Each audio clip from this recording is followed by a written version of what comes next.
going back, going back, going back. We're not going back, we're not going back, we're not going back, going back, going back. We're not going back, we're not going back, we're not going back, going back, going back, going back. We're not going back, going back, going back. We're not going back, going back. Because hello to all and welcome to Educator McCarroll's podcast on history and current events.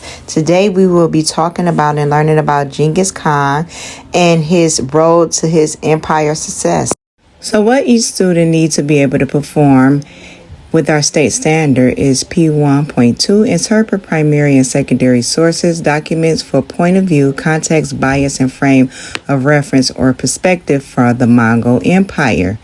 We will use relevant information from multiple credible sources representing a wide range of views, considering the origin, authority, structure, and context to answer our compelling or supporting question, which is, was the Mongols a barbaric society? So in this podcast, this is an introduction to Genghis Khan, who ruled over the Mongols. Each student will use this note catcher, and we are looking for key themes in the Mongol Empire ruled by Genghis Khan in the 13th century.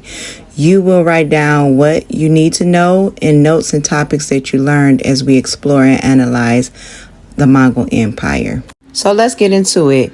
Genghis Khan ruled over the Mongols Empire in the 13th century during 1206 until his death in 1227.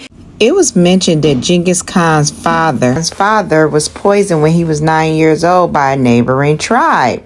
It was also said that his name was Temujin when he was born, and he was always to rule over the empire anyway, or over the tribe that he was over.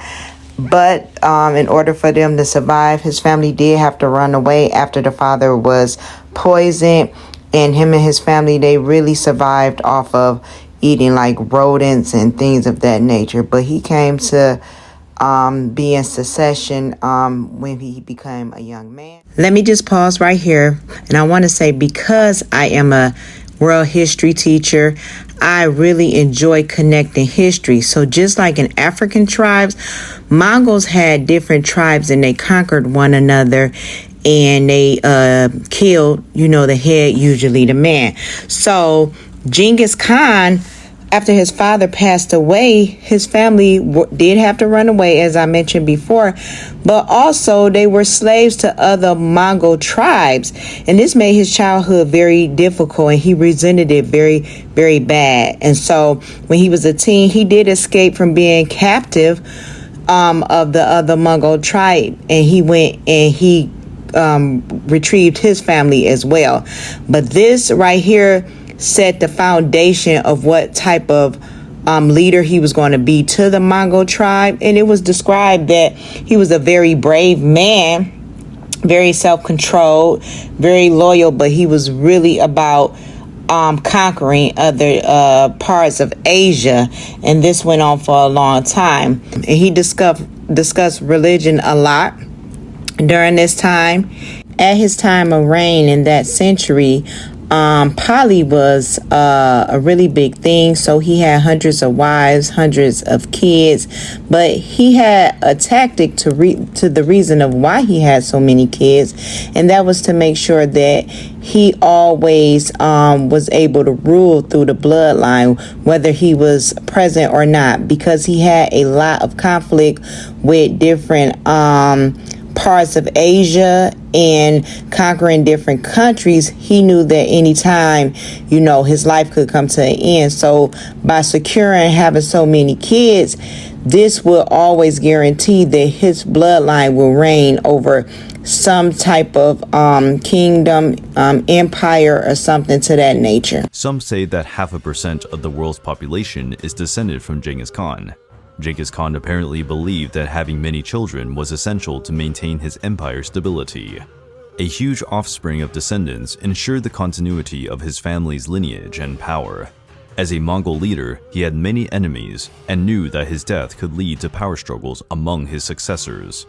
Having many sons increased the chance that at least one of them could maintain the leadership of the family and ensure the empire's continuity. He reportedly had 500 children with his multiple wives and numerous concubines. His children also shared the same belief as their father. Therefore, 0.5% of the current world population is said to be descendants of Genghis Khan.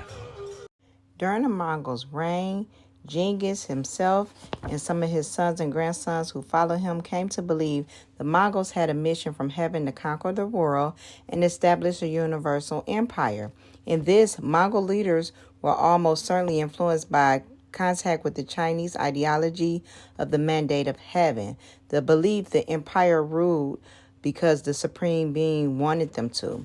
Some Mongol tribes professed to the form of Christianity. The form of Christian rituals may have influenced the Mongols' tactics as well. So Genghis Khan's first invasion was of northern China in 1211, and they decided not to just take over that territory at that time, which was under the Jin dynasty, a ruling family that originally came from Manchuria. But in 1215, guess what? The Mongols returned to take over the capital of Beijing. Chinese officers deserted to Genghis in large numbers. Some of the Chinese officers had tens of thousands of troops with them. So now that we have a little bit of the background information on Genghis Khan, now we can examine, was the Mongols really a barbaric society in today's standards? We will examine this in next class.